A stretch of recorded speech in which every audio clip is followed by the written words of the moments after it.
সবাইকে আমন্ত্রণ। দেখছো প্রাণ মিল্ক ক্যান্ডি কুইজ শো, জানার আছে বলার আছে শুরু হয়ে গেল। ইভান সাইড তোমাদের সাথে থাকবো পুরোটা সময়। আমাদের সাথে আজ অতিথিও আছেন, তার কথাও জানাবো। কিন্তু ভাষার মাস আমরা তোমাদেরকে একজন শহীদদের সম্পর্কে কিছু তথ্য জানাতে চাই। শহীদ মোহাম্মদ রফিক সম্পর্কে কিছু তথ্য জেনে নেওয়াটাই ভালো। 1952 সালে ভাষা শহীদ মোহাম্মদ রফিক মানিকগঞ্জের দেবেন্দ্র কলেজে আইকম দ্বিতীয় বর্ষের ছাত্র ছিলেন। তার পিতার নাম আব্দুল লতিফ এবং মাতার নাম রফিজা খানম। 21শে ফেব্রুয়ারি ঢাকা মেডিকেল কলেজ প্রাঙ্গণে ছাত্র জনতার সাথে তিনিও মিছিলে অংশগ্রহণ করেছিলেন এবং পুলিশের ছোঁড়া গুলিতে গুলিবিদ্ধ হয়ে শহীদ হন। 2000 সালে বাংলাদেশ সরকার শহীদ মোহাম্মদ রফিককে মরণোত্তর 21শে পদকে ভূষিত করেছেন। তার প্রতি শ্রদ্ধা এবার জানায় আজ আমাদের সাথে আছেন ডক্টর মোহাম্মদ আশরাফুল করিম, সহযোগী অধ্যাপক, বাংলা বিভাগ, শাহজালাল বিজ্ঞান ও প্রযুক্তি বিশ্ববিদ্যালয়। পাশাপাশি তিনি লেখক এবং গবেষক। আরও অনেকগুলো গুণ তার আছে, সেই বিষয়গুলো নিয়ে কথা বলবো আমরা। আর তোমাদের সাথে কথা বলার অপেক্ষা রইলাম, ফোন করলেই কথা হবে। আসসালামু আলাইকুম স্যার, কেমন আছেন? ওয়ালাইকুম আসসালাম, ভালো। আপনি ভালো আছেন? অনেক ভালো আছি স্যার। আপনি তো মূলত একজন শিক্ষক, পাশাপাশি আপনি লেখক এবং গবেষক। আরও অনেকগুলো গুণ আপনার আছে, সেই বিষয়গুলো নিয়ে আমরা কথা বলবো। শুরুতে আমি একটু, যেহেতু আমাদের আয়োজন একেবারেই যারা ক্লাস 10 পর্যন্ত ছাত্রছাত্রী আছে তাদের জন্য, আপনি শিশুদের জন্য সম্প্রতি কিন্তু দুটি বই লেখা শেষ করেছেন, সেই বইগুলো নিয়ে একটু কথা শুরু করি। আসলে ওই আমার একটা ভাগ্নে আছে, নাম সাকিব। ওই মাঝে মধ্যে নানাবাড়িতে এসে বলতো যে মামা আপনি গল্প বলেন।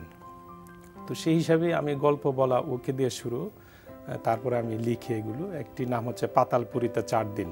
আচ্ছা। তো আমাকে সে একদিন প্রশ্ন করেছিল যে পাতালপুরীতে কিভাবে যাওয়া যায়, ও কোথা থেকে শুনেছে। ও সেখান থেকে আমি এই গল্পটা তাকে বলা, তারপরে লেখা। সেটি বিষয় হচ্ছে যে সে জানতে চায় পাতালপুরীতে কিভাবে যাওয়া যাবে। ওই গল্পের যে ওর বয়স কত? ওর বয়স 8-10 বছরের একটি ছেলে। এবং সে খবর পায় যে এক জঙ্গলে এক দরবেশ আছে এবং উনি পাতালপুরীর পথ বলতে পারেন এবং সে যায়। ওখানে উনি বলে দেন কিভাবে যেতে হবে এবং সেইভাবে সে তাকে বলে যে তুমি সন্ধ্যাবেলা পুকুর ঘাটে বসে চোখ বন্ধ করে তুমি বলবে যে আমি পাতালপুরীতে যেতে চাই। হে আল্লাহ, আমি পাতালপুরীতে যেতে চাই। এবং 3 বার বলার পরে চোখ খুলবে, তখনই তুমি পাতালপুরীর রাস্তাটা পেয়ে যাবে। আচ্ছা। সে তাই করে 3 বার হে আল্লাহ পাতালপুরীতে যেতে চায় চোখ বন্ধ করে বলার পর যখন সে চোখ খুলে দেখতে হবে যে কার্পেট বিছানো হয়েছে পুকুরের পানির উপর দিয়ে। এবং সে কার্পেট দিয়ে হেঁটে হেঁটে যখন পুকুরের মধ্যখানে যায়, ওখানে যাওয়ার পরে সে হঠাৎ নিচের দিকে নামতে থাকে এবং সে চোখ বন্ধ করে ফেলে। এবং এক পর্যায়ে যখন পুরো গল্পটা বলে দিবেন, বই অপেক্ষায় থাকবো। তো সে যায়, হঠাৎ সে চোখ খুলে দেখে যে এক রাজপ্রাসাদের সামনে সে দাঁড়ানো, মানে সে পাতালপুরীতে চলে গেছে। এবং অনেকটা রূপকথার গল্প। রূপকথাই সাকিবের কাছে আসলে কৃতজ্ঞতা, কারণ তার কারণে এরকম অসাধারণ লেখা। এবং স্যার আরও একটি বই আছে সাকিবের, আনসুনা গাড়ি। তো সেটা হচ্ছে আমি এক ছেলে, সে প্রায় স্কুলে যাওয়ার পথে জ্যামে পড়ে। এখন কি করা যায়, এমন একটা গাড়ি সে উদ্ভাবন করার চেষ্টা করে এবং একসময় সে সফল হয়। গাড়িটা হচ্ছে যে জ্যাম যখন হবে তখন তার সুইচ অন করলেই দুটো উপর দিকে হেলিকপ্টারের মতো পাখা চলে আসবে এবং সে তখন হেলিকপ্টারের মতো সেটিকে চালাতে পারবে। আবার রাস্তায় যখন পানি দেখলো সেটা নৌকার মতো হয়ে যাবে। এবং অর্থাৎ যে কোনো পরিস্থিতিতে এই গাড়িটাকে সে যে কোনো বাহনের রূপান্তরিত করতে পারবে। সেটি হচ্ছে সেই গাড়িটার নাম আমি দিয়েছি সাকিবের আনসোনা গাড়ি। মানে আনসোনা একটা আঞ্চলিক শব্দ, আর হচ্ছে অলৌকিক একটা গাড়ি। সেটা হচ্ছে সেই গল্পের বিষয় যে সে যে কোনো পরিস্থিতিতে যেন সময়টা সে বাঁচাতে পারে। এই হচ্ছে আর কি। Very interesting. আমার কাছে মনে হয় যে যাদের উদ্দেশ্যে লেখা, কিংবা যাদের কেন বলবো, বড়রাও খুব বেশি আগ্রহী হয়ে যাবে। লেখা সম্পন্ন হয়েছে কবে নাগাদ বইগুলো? এগুলো 3 মাসের মধ্যে বাজারে আসবে আর কি, এই দুটো বই। স্যার আরেকটা বিষয় একটু জানতে চাই, বাচ্চাদের বই বা সেই বইগুলো নিয়ে তো জানা হলোই, কিন্তু আপনি গবেষণায় আছেন অনেক দিন ধরে অনেক বিষয় নিয়ে, এবং আপনি পিএইচডি কমপ্লিট করেছেন চা শ্রমিক এবং ক্ষুদ্র নৃগোষ্ঠীর উপরে। আমাদের সামনে একটা বইও আছে, ভাষার নানা রূপ। এই কাজটি সম্পর্কে, এই বইটি সম্পর্কে, কিংবা আপনার সেই পিএইচডি বিষয়বস্তু সম্পর্কে একটু সংক্ষেপে শুনুন। আমি ভাষা নানা রূপ এই গ্রন্থে আমাদের সিলেটি নাগরিলিপির উপরে একটা লেখা আছে। আপনি জানেন যে সিলেটি নাগরিলিপি 1303 সালে অর্থাৎ শাহজালাল রহমতুল্লাহ আলাহি যখন সিলেটে আসেন, উনি এসে যখন ইসলাম ধর্ম প্রচার করবেন, উনি তখন সিলেটের সমাজে দেখতে পেলেন যে হিন্দু ধর্মাবলম্বী যারা তারা বিশেষ করে আরবি ফার্সি মিশ্রিত ভাষা পছন্দ করছেন না, আবার মুসলমানরা ওই সংস্কৃত ঘেঁষা বাংলা পছন্দ করছেন না। তো কি করা যায়? তো ধারণা করা হচ্ছে যে উনি হয়তো ওই স্যার আমরা এখান থেকে শুনবো, তবে একজনের কথা আমাকে শুনতে হবে। একটা টেলিফোন আছে, ফোনটা নিয়ে আসি।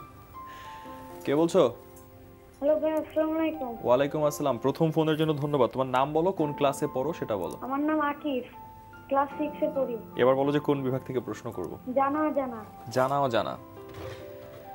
প্রথম ফোনের জন্য তোমাকে তো ধন্যবাদ দিচ্ছি, তবে জানা একটু খুঁজে নিচ্ছি। পেয়ে গেছি প্রথম প্রশ্ন তোমার জন্য। স্টবাক জলপ্রপাত কোথায় অবস্থিত? অপশন আমি তোমাকে বলে দিচ্ছি। ক ভেনিজুয়েলা, খ স্কটল্যান্ড, গ সুইজারল্যান্ড। বলো। অপশন গ সুইজারল্যান্ড। সুইজারল্যান্ড, ব্রিলিয়ান্ট, উত্তর সঠিক। অভিনন্দন, 500 টাকার বই তুমি পেলে। এই জলপ্রপাতটি 982 ফুট উঁচু। দ্বিতীয় প্রশ্ন তোমার জন্য। কোনটি ফিলিস্তিনের সংবাদ সংস্থা? অপশন শোনো। ক লুসা, খ ওয়াফা, গ ইন্টারপ্রেস। বলো। অপশন ক লুসা।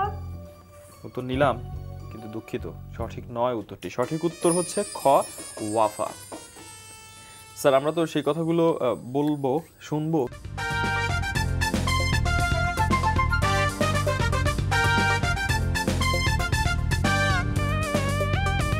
একটিবার দেখছো brand milk candy quiz show, জানার আছে বলার আছে। ডক্টর মোহাম্মদ আশরাফুল করিম আজ আমাদের সাথে আছেন, সহযোগী অধ্যাপক, বাংলা বিভাগ, শাহজালাল বিজ্ঞান ও প্রযুক্তি বিশ্ববিদ্যালয়, লেখক এবং গবেষকও তিনি। আরও অনেকগুলো গুণের কথা বলেছিলাম এবং তার সেই গুণের ঝলক আমরা দেখব, তবে তোমাদের ফোনের অপেক্ষায় রইলাম। ইভান সাইড তোমাদের সাথে আছি। স্যার আমরা বই নিয়ে কথা বলছিলাম। আমার কাছে মনে হয় যে আপনি জাহাঙ্গীরনগর বিশ্ববিদ্যালয়ে জাদু শিল্পী হিসেবে অনেক জনপ্রিয় ছিলেন। আমরা বইটা নিয়ে শুনবো, তার আগে খুব ভালো হতো আমরা কি একটা জাদু দেখতে পারি আপনার কাছ থেকে, সবাই খুব। আচ্ছা, হ্যাঁ, তাহলে আমি এই মুহূর্তে আসলে প্রিপারেশন নেই, তারপরে যেহেতু বলছেন কিভাবে পাউডার দিয়ে টাকা বানানোর একটি ম্যাজিক আছে, সেটি আমি দেখাতে পারি যদি পাউডার থাকে। আচ্ছা, আমি অ্যারেঞ্জ করেছি এক চিমটি আমি পাউডার আপনি আমার হাতে দিতে পাউডার পারেন। না? আচ্ছা, আমি একটু পাউডার দিলাম আপনার হাতে। আর লাগবে? না, লাগবে না। আচ্ছা ঠিক আছে, মানে পাউডার থেকে টাকা হয়ে যাবে। আপনি একটু ধরেন উপরে দিয়ে। আচ্ছা আমি ধরবো। ঠিক আছে, ছেড়ে দেন। আচ্ছা, তো টাকা হয়ে গেছে একটি, এটি প্রায় 500 টাকার নোট মনে হয়। আচ্ছা, এটি 3 মাসের মধ্যে, হ্যাঁ দেখি আপনার ঠিকঠাক 3 মাস পর্যন্ত খরচ করা যায়, তারপরে আবার না, তা না হলে আবার পাউডার হয়ে যাবে। আচ্ছা, বাহ, ঠিকঠাকই লাগছে আর কি। Thank you. টাকাটা একটু সবাইকে দেখাই, মানে সিরিয়াসলি একবারে ঠিকঠাক টাকা। স্যার এই জাদু নিয়ে আমার একটু জানতে ইচ্ছে করছে যে যখন আপনি স্টুডেন্ট, আপনার কাছে দিলাম স্যার না, আচ্ছা এখানেই রাখলাম। যখন আপনি জাহাঙ্গীরনগরে ছাত্র ছিলেন তখন কিন্তু আপনার বেশ জনপ্রিয়তা ছিল ক্যাম্পাস জুড়ে জাদুর জন্য, কিন্তু এত কিছুর মাঝখানে আবার এই জাদু নিয়ে আপনার আগ্রহটা কেন? আগে আমি কুমিল্লা ভিক্টোরিয়া কলেজে যখন ইন্টারমিডিয়েট পড়ি, তখন আমার এক বন্ধু ছিল ম্যাজিশিয়ান, ওর কাছ থেকে আসলে প্রথম শেখা আমার জাদু। আচ্ছা, তারপরে জাহাঙ্গীরনগর বিশ্ববিদ্যালয়ে আমি মুক্তমঞ্চে দেখিয়েছি অনেকবার, এবং তখন বন্ধুরা আমাকে অনেক জায়গায় নিয়ে যেত বিভিন্ন অনুষ্ঠানে তাদের এলাকায়। তারপরে আমি ঢাকার কচি কাচার মিলনায়তনে আমি দেখিয়েছি ম্যাজিক। আসলে এটা একেবারেই শখের বসে ছাত্রাবস্থায়। সেটি এখনো আমি সাস্টের যে কোনো অনুষ্ঠানে, আমাদের বিভাগের অনুষ্ঠানে আমাকে জাদু দেখাতেই হয় আর কি, অন্তত এইভাবে। বুঝতে পেরেছি স্যার, একেবারে শখের পাশাপাশি আপনার যে সিরিয়াসলি যে কাজগুলো আপনি করেন, গবেষণা বা লেখালেখি, সেটা নিয়ে আমরা কথা বলছিলাম। আমরা ভাষার নানা রূপ এই বইটি নিয়েও কথা বলছিলাম। আপনার পিএইচডি যে জাত শ্রমিক এবং নৃগোষ্ঠী নিয়ে, ক্ষুদ্র নৃগোষ্ঠী নিয়ে, সেটা নিয়ে কথা বলছিলাম, একটু শুনি। ভাষা নানা রূপ যে গ্রন্থে আমি শুরুতে যেটি বলছিলাম যে সিলেটি নাগরিলিপি, এটি আসলে পৃথিবীতে আপনার প্রায় 7000-এর অধিক ভাষা আছে, তার মধ্যে কয়েক হাজার ভাষা আছে কোনো লিপি নেই। আচ্ছা, কিন্তু মুখে মুখে প্রচলিত। কিন্তু আমি সিলেটি নাগরিলিপির ক্ষেত্রে ব্যতিক্রম, এর লিপি কিন্তু এখন আছে, কিন্তু ভাষাটা হারিয়ে গেছে। কিন্তু আমি গবেষণায় যেটা উপলব্ধি করেছি যে এই ভাষা হয়তো এখন লোকমুখে প্রচলন করা যাবে না, কিন্তু এই ভাষা রচিত পুঁথিগুলো যদি গবেষণা করা হয় তাহলে হয়তো সিলেট, ময়মনসিংহ এবং করিমগঞ্জ, বৃহত্তর সিলেট করিমগঞ্জ সহ কিন্তু এই ভাষার এক সময় প্রচলন ছিল।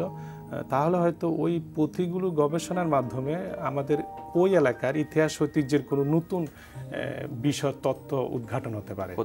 সেই কারণে সেই ভাষা নিয়ে গবেষণা করাটা জরুরি। জি স্যার, আমার একটা কাজ করা এখন খুব জরুরি, সেটা হচ্ছে একটা ফোন নিয়ে আপনার সাথে আবারও কথা বলবো।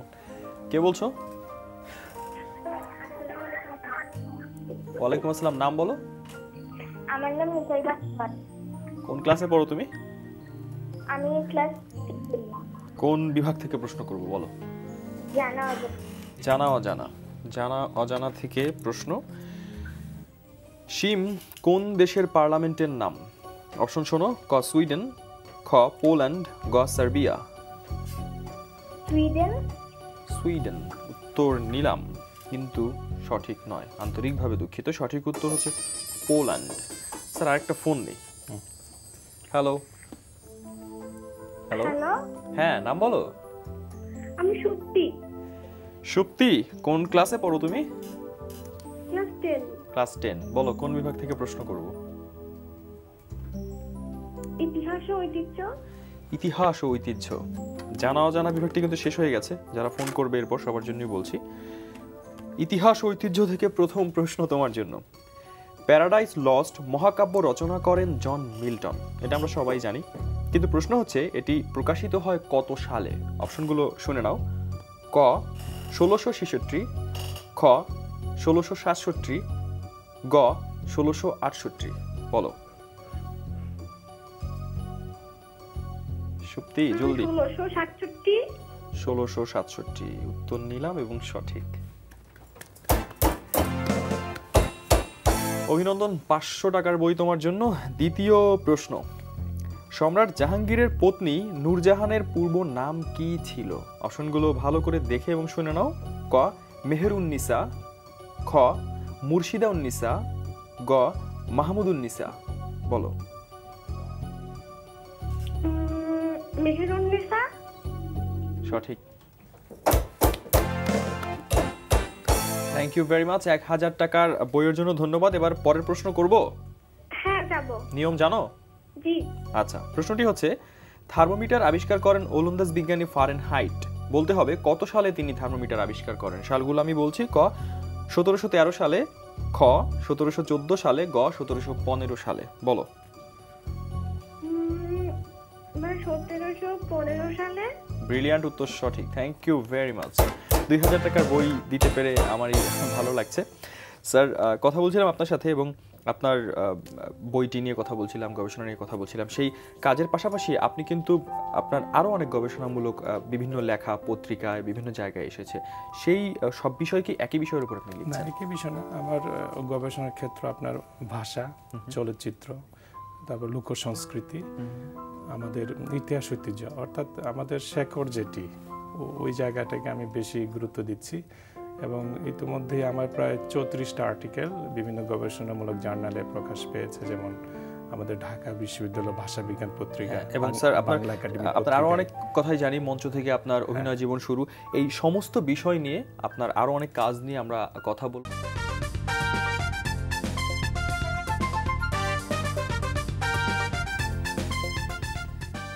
শেষবারের মতো সবাইকে স্বাগত জানাচ্ছি প্রাণ মিল্ক ক্যান্ডি কুইজ শো, জানার আছে বলার আছে। ইভান সাইড তোমাদের সাথে আছি। টেলিফোনে কে আছো?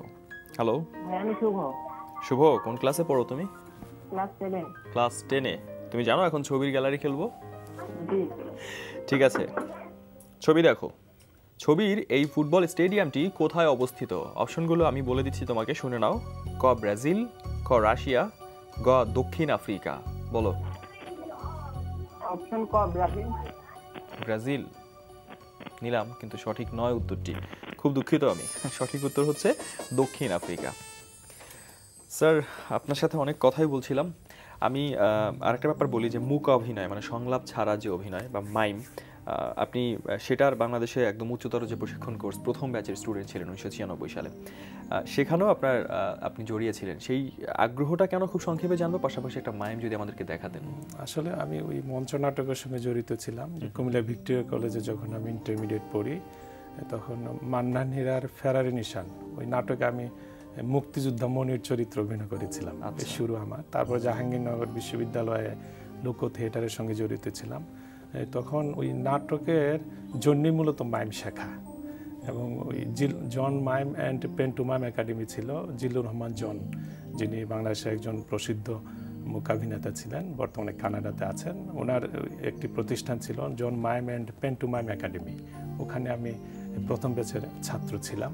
আচ্ছা, তো আসলে এই মুহূর্তে আমি দেখাতে চাচ্ছি যে ফুল দিয়ে শুভেচ্ছা জানাচ্ছি আমি। আচ্ছা, ফুল দিয়ে শুভেচ্ছা জানাচ্ছি। ফুল দিয়ে শুভেচ্ছা জানাচ্ছি, একটু যেমন গাছ থেকে ফুল ছিঁড়া।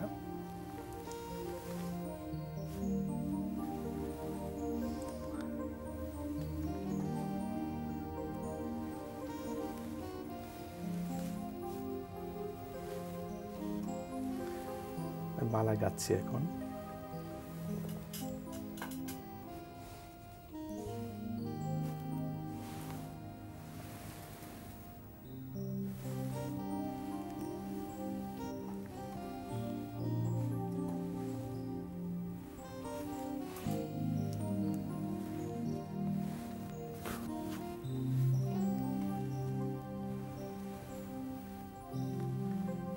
এই সুন্দর মালা, এটি আসলে আজকে যারা প্রতিযোগিতায় জয়ী হয়েছে তাদেরকে আমি দিলাম।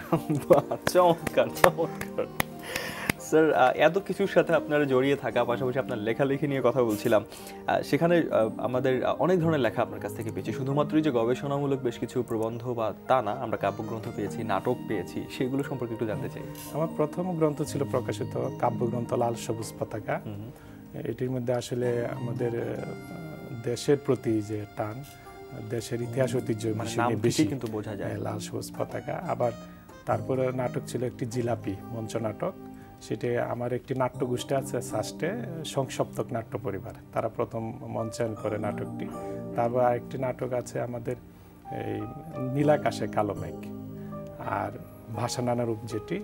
আর আমি বাংলা একাডেমিতে কাজ করেছিলাম সুনামগঞ্জে লোক সংস্কৃতির উপরে, সেটিও বের হয়েছে বাংলা একাডেমি থেকে। এই হচ্ছে আর কি আমার প্রকাশিত গ্রন্থগুলো। এখন আমি সামনে আপনার ওই মুক্তিযুদ্ধ বিষয়ক কিছু গল্প লেখা শেষ, আর কিছু লিখছি, তারপরে বইটি বেরোবে। এবং এই গল্পগুলো আসলে মুক্তিযুদ্ধ চলাকালীন, আমার জন্ম মুক্তিযুদ্ধের পরে, মুক্তিযুদ্ধ চলাকালীন যারা অনেকভাবেই এই নির্যাতিত নিপীড়িত আমার আত্মীয় স্বজনের মধ্যেই, তাদের থেকে শোনা এই বিষয়গুলো, এবং প্রত্যেকটা বিষয় সত্য ঘটনার উপরে নির্ভর করে সেটি কাজ করছি। আর গবেষণার ব্যাপারে আমার ইদানিং মাজার সংস্কৃতির উপরে আমি একটা গবেষণার হাত দিয়েছি, যে মাজারে কি হয়, এটা আমাদের একটা লোক সংস্কৃতির প্রধান অঙ্গ। সেই বিষয়ে কাজগুলো এখন। স্যার, এই যে লেখালেখির যে আগ্রহ, বা কাদেরকে আসলে আপনি কাদেরকে পড়ে আগ্রহীত হলেন, বা কারা আপনাকে বেশি গবেষণাটার বিষয়ে আসলে সংক্ষেপে প্রয়াত নাট্যাচার্য সেলিম আল দিন স্যার। আচ্ছা, আমি প্রথম ওনার কাছে গিয়েছিলাম, এবং উনি আমাকে বলেছিলেন যে তুই কাজ করবি আমাদের শেকরের উপরে, বিশেষ করে আমাদের লোক সংস্কৃতির যে সমৃদ্ধ একটা অঞ্চল আমাদের, বিশেষ করে সিলেটে সুনামগঞ্জ কিংবা চা শ্রমিকদের যে তাদের যে সংস্কৃতি, সেগুলো যে সংস্কৃতিতে বাঙালির হাজার আমাদের জানা উচিত, এবং সেটা নিয়ে আপনি কাজ করছেন। আপনার প্রতি শুভকামনা স্যার। কথা বলে ভীষণ ভালো লাগলো, এবং আমরা আপনার কাছ থেকে সেই লেখাগুলো আমরা চাই। ধন্যবাদ স্যার। আপনাকেও ধন্যবাদ, এনটিভিকে ধন্যবাদ। জি স্যার, আজকের মতো বিদায় নিতে হচ্ছে। বুঝতেই পারছো আজকে চলে যেতে হচ্ছে, তবে যাওয়ার আগে সবার জন্য একটি ঘোষণা আছে। প্রিয় দর্শক শ্রোতা, বিশ্বের যে কোনো প্রান্ত থেকে যে কোনো সময় এনটিভিতে সম্প্রচারিত সংবাদ ও অন্যান্য সকল অনুষ্ঠান উপভোগ করার জন্য লগ ইন করুন আমাদের পূর্ণাঙ্গ ওয়েব পোর্টাল www.ntvbd.com। এই অনুষ্ঠানটাও আপনি পুনরায় সেই ওয়েবসাইট ভিজিট করে আবারও দেখতে পারবেন। ওকে, আজকের মতো বিদায় নিতে হচ্ছে, এবং সবাই খুব বেশি ভালো থেকো, এনটিভির সাথেই থেকো। আল্লাহ হাফেজ।